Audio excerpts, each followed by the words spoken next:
My family went on a cruise and left me behind. Feeling betrayed, I sold everything, disappeared without a trace, and started a completely new life that no one could have imagined, leaving my family stunned by my bold decision. I was standing at the kitchen sink when my phone buzzed. A picture popped up in the family group chat. My siblings, my mother, all of them, leaning over a dinner table on a shining cruise ship. Glasses raised, smiles wide, ocean glowing behind them. I stared so long my hands went numb under the running water. Nobody had mentioned a cruise. Not once. Not a word about tickets, plans, or even packing. And there they were, celebrating together while I was left behind like I didn't exist. I sat down at the table with my phone still in my hand, the photo burning itself into my memory. At first, I thought maybe they had planned it last minute, or maybe I missed a message. I scrolled back through weeks of texts, rereading every single one. Nothing. They had deliberately kept me out. My chest tightened as I realized this wasn't a mistake. It was a decision. That evening, I tried to eat, but every bite tasted like ash. I heated leftover chicken, sat down with the TV on, and turned the volume high to drown out the silence. It didn't help. The laughter from that photo echoed in my head. I imagined them clinking glasses, probably toasting to family. Family that didn't include me. When night came, I couldn't sleep. I lay awake, staring at the ceiling, replaying old moments. Birthdays where my siblings forgot to invite me until the last minute, dinners where my words were cut off mid-sentence, holidays where I was the one cleaning up while everyone else went out. This wasn't new, it was just louder now. The cruise wasn't just a trip. It was proof. Proof that, to them, I had never really mattered. By the third night, I was exhausted from crying. My body ached with the weight of being unwanted. I remember whispering into the empty room, "Why am I always the one left behind?" There was no answer, only the refrigerator's low hum and the loneliness pressing against my chest. After days of silence, I noticed something. The cruise wasn't the betrayal, it was the mirror. It showed me what had always been there. My brother had once called me too sensitive when I confronted him about ignoring me. My sister used to brush off my suggestions as if I were invisible. Even my mother had a way of smiling at me like she loved me, but never standing up for me when I needed it. I remembered a Thanksgiving years ago when I had cooked most of the meal. Everyone sat down to eat without thanking me. My brother's wife took credit for the pies I baked, and nobody corrected her. I sat quietly then, swallowing the anger because I thought keeping peace was more important. But the truth was, keeping peace had only made me smaller in their eyes. The cruise was the final push I needed to stop pretending. It wasn't a single act of betrayal, it was a lifetime of being erased, piece by piece, until all that was left was the shadow of me. And this time, instead of shrinking further, I felt something inside me shift. It happened almost by accident. I was cleaning out a drawer, trying to distract myself from the thoughts swirling in my head, when I found a small envelope. Inside was a copy of my father's will, yellowed at the edges, his handwriting scrawled in places. He'd passed years ago, and we'd all assumed the estate had been sorted. But looking at the paperwork, something seemed unfinished. Curiosity turned into focus. I called the courthouse the next morning, asking about the estate records. The clerk put me on hold, then returned with surprising news. The estate wasn't fully closed. There were still assets tied up in probate, small accounts, property, even a share of land nobody had bothered to claim. My siblings, too busy with their vacations and dinners, had simply let it sit there. I drove to the courthouse the next day, the folder clutched tightly in my hand. The building smelled of paper and dust, the air stale with years of forgotten stories. My hands trembled as I signed the forms to request details. I didn't know what I was doing yet, but I knew this, I wasn't going to stay powerless anymore. I didn't tell anyone what I'd found. Not a word. When my sister called weeks later, chattering about her new kitchen renovation, I listened politely and said nothing. When my brother sent photos of his kids at Disney World, I typed back a short "looks fun" and kept my secret. Instead, I poured myself into the paperwork. I researched laws, talked to clerks, filled out forms at my kitchen table late into the night. Every signature felt like a quiet step toward something larger. I wasn't screaming, I wasn't accusing, I wasn't begging for their attention anymore. I was building something they wouldn't see coming. My silence became my shield. They thought I was sulking, maybe licking my wounds, maybe too weak to say anything. That's exactly what I wanted them to believe. All the while, I was learning how to turn the very system they ignored into the tool of my revenge. And for the first time in years, I felt a strange sense of control. I wasn't chasing their approval anymore. I was planning, patiently, deliberately. The cruise had left me behind, but it had also given me the space to finally step out of the role they had trapped me in. Sunday gave me a plan simple enough to carry: coffee, papers, calendar, and a promise to myself that I would not explain anything to anyone. No warnings.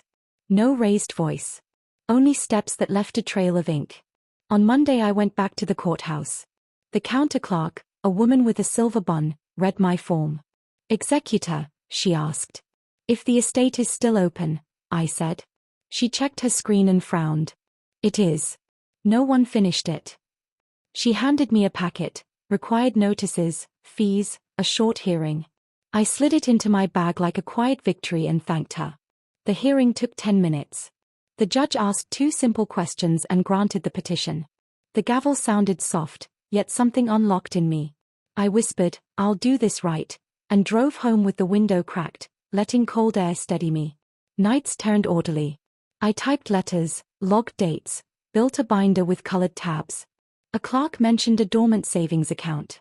At the bank, the manager reviewed my papers, then nodded. "You're authorized." Modest funds, properly recorded. Next was the land, 2 narrow acres off a quiet road. My brother once joked it was barely worth a fence. I drove out anyway. Wind pushed winter grass flat. I stood there and decided not to keep symbols for people who had treated me like a spare seat. A local buyer planned vegetables and a shed. His offer was fair. I accepted and filed the deed. The attic came last. I climbed the narrow stairs with a headlamp and opened boxes labeled in my father's careful hand. Letters tied in ribbon. A cedar chest of quilts stitched by my grandmother. I traced the tiny seams and kept one quilt. The rest I consigned with a note about their history. Heirlooms are love until they become a leash. Through all of this I stayed silent. Family messages pinged. I answered with brief, neutral lines. My neighbor, Mr. Doyle, saw my car full of boxes and asked, "Spring cleaning?" "Winter," I said. "Putting things where they belong." The house demanded a decision. I walked through on a rainy morning and let each room speak. The banister was smooth from years of palms. The kitchen window stuck. The hallway gave underfoot the way it always had. I touched the door frames and said a quiet goodbye. I didn't want investors or quick profit. I wanted meals cooking, small shoes by the door, and a door that shut safely at night. A social worker I'd met at the courthouse had mentioned the community shelter was desperate for a residence. I called her. "Families are sleeping in cars," she said. We toured the house together. In the smallest bedroom she pressed her hand to the wall. "We could make this a room where panic quiets." That was enough. We agreed on a fair price, with a clause to preserve the porch oak. I signed with a steady hand and filed the transfer the same afternoon. The night the shelter opened, I parked across the street and watched. Warm light pooled in the windows. A toddler laughed. Someone hummed off-key. The house would hold people now, not egos.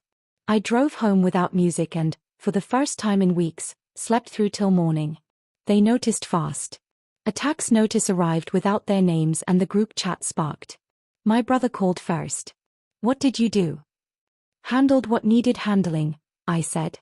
"Where is the money?" "In the estate. Documented." He hung up. Minutes later, my sister called. "You sold the quilts? You sold the house?" "That was ours." I set the phone on the counter and rinsed a plate. "The estate wasn't closed," I said. "I closed it." They came the next day, coats open, eyes sharp. My mother sat down without asking. My brother stood like a referee between us. I didn't raise my voice. I slid a stack of papers across the table: letters of appointment, bank confirmation, land deed, closing statement, shelter agreement. "Every step is lawful," I said. "You can verify with the court." My brother skimmed the documents and scoffed. "A shelter? That house belongs to strangers." "To families," I said. "People who need a roof." My mother's lower lip trembled. "Your father would never agree. He asked us to be decent," I said. I am. She looked down and smoothed an invisible wrinkle in her skirt. Silence pressed in. Rain ticked at the window. My sister finally spoke, voice thin. You did this to wound us. I shook my head. I did this to stop being wounded. I tapped the binder. This is the first thing I've done for myself in years. I chose quiet, then I chose action. My brother leaned over the table. Undo it. He tapped the deed like he could thump it back into the past. You can't undo what's legal, I said. You can contest it if you want. You'll lose. He stared at me, surprised by the spine he had never bothered to see. Finally my mother asked, small and careful, why didn't you tell us? I filled 3 glasses with water and set them down. Because I don't ask permission to exist. They left in a rush of whispers and unspent anger. I locked the door, leaned my forehead against the wood, and let breath move easily in my chest. No victory parade. No grand lesson delivered. Just a quiet home, a quilt over my chair, and rain softening into mist. My phone buzzed again. I let it buzz. I had said what mattered. The rest could settle without my help. I brewed tea, folded towels, and slid the binder back onto the shelf. When I finally sat, the room felt honest, wide, and safe. The next time they asked for an answer, I gave the one sentence they had earned, you left me behind once. I just left you behind forever.